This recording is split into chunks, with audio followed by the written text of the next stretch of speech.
Barely anyone knows about it, but they built a beautiful new town in Belgium and it stunned everyone. Using local Flemish architecture and a traditional urban plan, they did what many think is impossible today. They created a thriving community that isn't boring and soulless, but one that is beautiful and that actually fits the place where it was built. But how? In this video, you'll learn how a small team of visionary planners and architects created a worthy and beautiful extension to a once beautiful beach town on the Belgian coast. We'll see its beautiful architecture, its successful urban design, and we'll meet the architect who was closely involved in the project from start to finish. Not only that, we'll also dive into the 5 secrets behind the success of this place. So let's get started.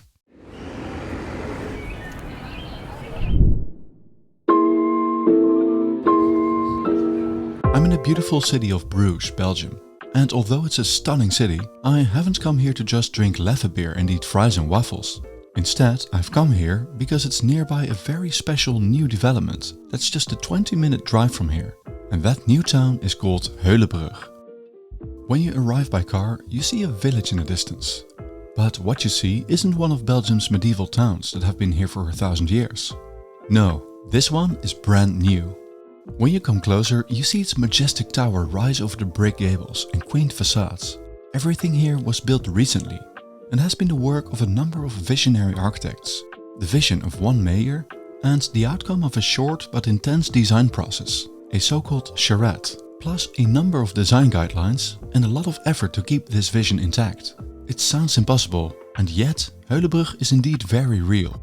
But how were they able to achieve this?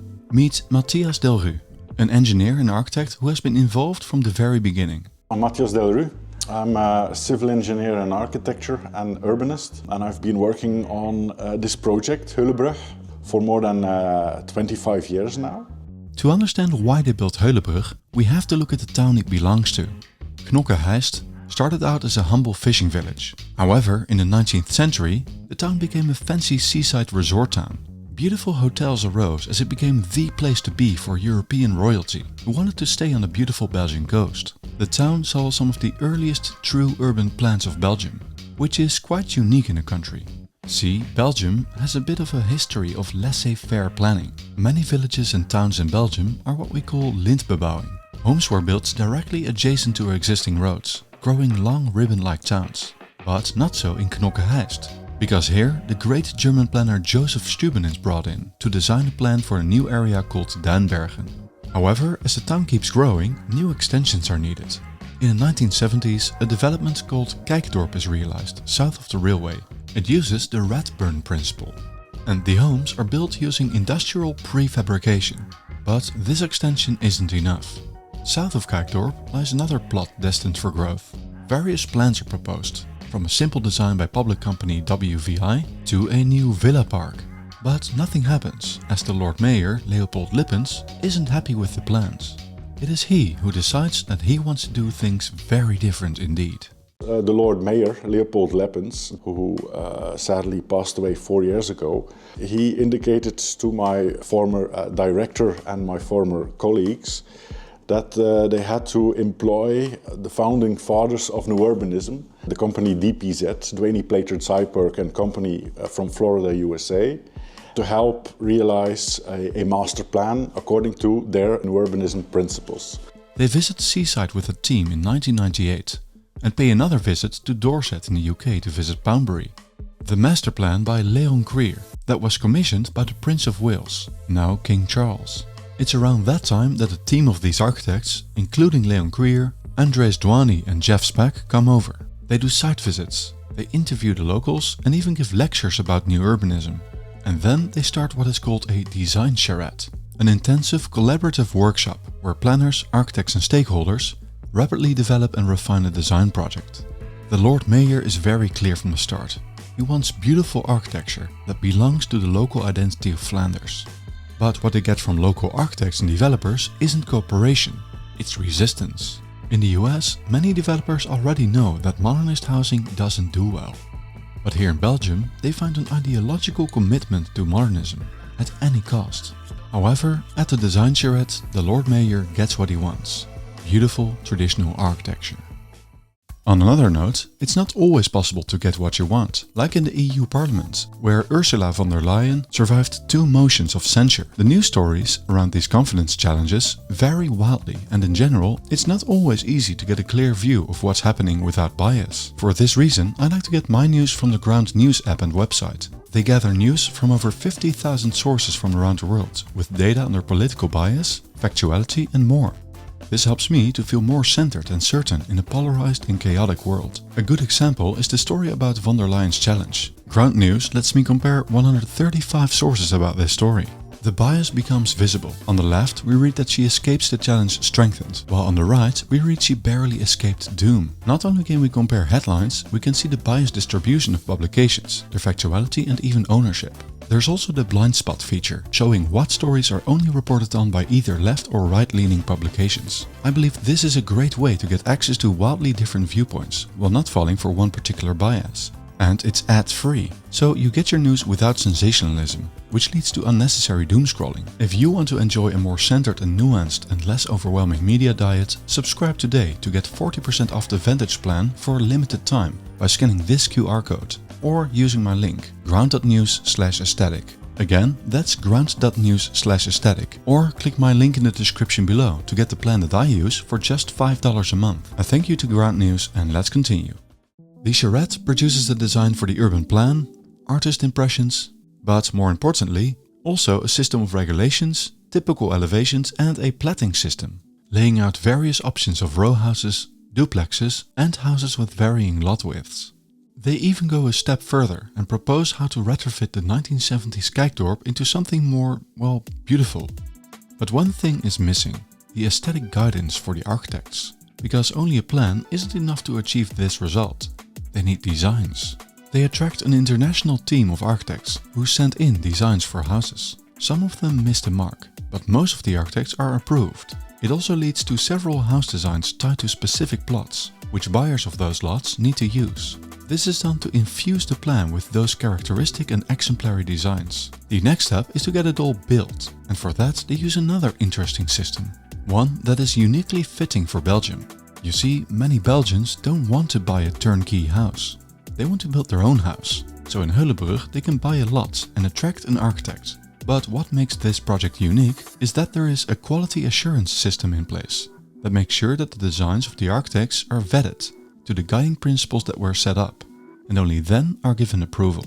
This means that people could find their own local architect and work with them, but they did have to conform their designs to the guidelines. Happily, they did get help if it was needed. Some architects weren't acting in good faith, however. Many tried to sneak in modernist designs by applying with a traditional design, which was approved, but then quietly changing their plans to a modernist one. Happily, this was always discovered and corrected, because they would still need final approval. By the way, if you like this content so far, you'll love our newsletter, the City Builder's Blueprint. If you join, you get our free 10x City Guide and much more. Slowly but surely, the town started to arise from the Flemish polder landscape. Today, the result is stunning. Beautiful brick facades line intimate streets.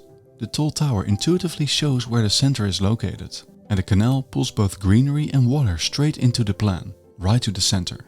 The facades are diverse and fit the local vernacular of Flanders, inspired by the architecture that can be found in nearby Bruges. The local inhabitants have formed a community, and not only has it become a popular place to live, but more importantly, it has shown to be very friendly to children.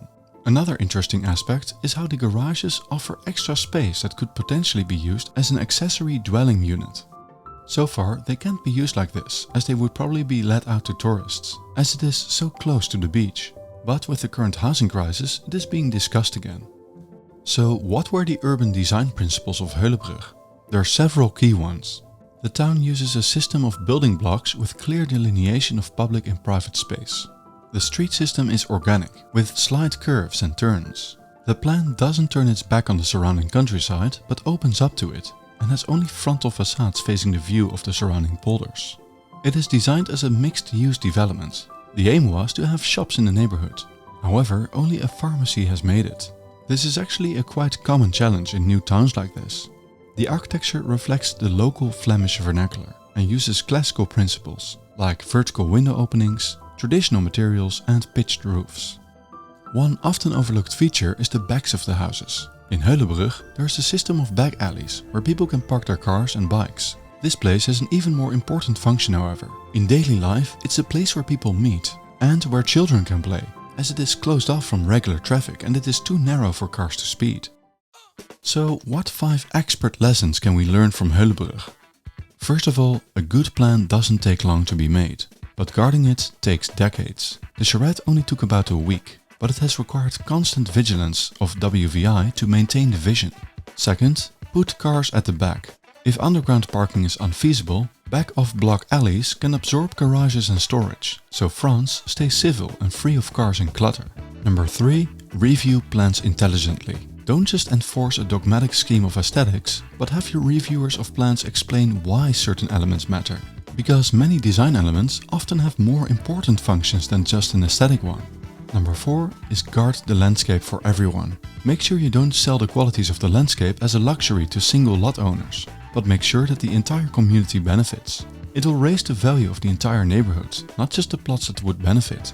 And finally, number 5, have a spine. You often need one promoter of the plan who has enough political power and the spine to defend it. Otherwise, it might be compromised before the first brick is placed. You need a firm no sometimes. So, is Heulebrug completely perfect? Well, of course not. It doesn't have all the shops and liveliness of a bigger town. But to be fair, it's too small to support that anyway. And with people owning cars and bikes, it's only logical that they do their shopping nearby. The closest supermarket is a 15-minute walk anyway. What about the aesthetics? Well, many of the roads have a bit too much asphalt, and some of the architecture could be a bit bland. But to be fair, at least it's harmonious. And if you know anything about Belgium and its ugly Belgian houses, a visually harmonious neighborhood is quite unique here. And it's far better than a nearby 70s district. Concluding, Heulebrug shows us how we could embrace a radically different way of designing successfully. One that embraces the unique architectural language of a region, that uses timeless and proven principles of urban design, and one that makes sure that everybody can enjoy the beauty of the surrounding landscape. Most importantly, it shows that places with a pleasant ambience, places you remember, can be designed and made. Many people believe it's simply not possible. And yet, here in Belgium, they managed to do this. It can be done, but you need a great plan, designed by fantastic planners, and those who guard it. That's why I believe that we need an army of great designers, politicians, developers, and citizens who can create and defend these places. We need those with the knowledge, the systems, the language and courage to take on the status quo, or we simply won't make these nice places anymore. I'm doing whatever I can with our new email list to share everything I've learned over the years, visiting and studying places like Heulebrug, Poundbury and Le Plessis-Robinson. So do join if you want to be a part of that. I hope that Heulebrug will inspire a new generation to create better places. A big thank you and see you in the next one.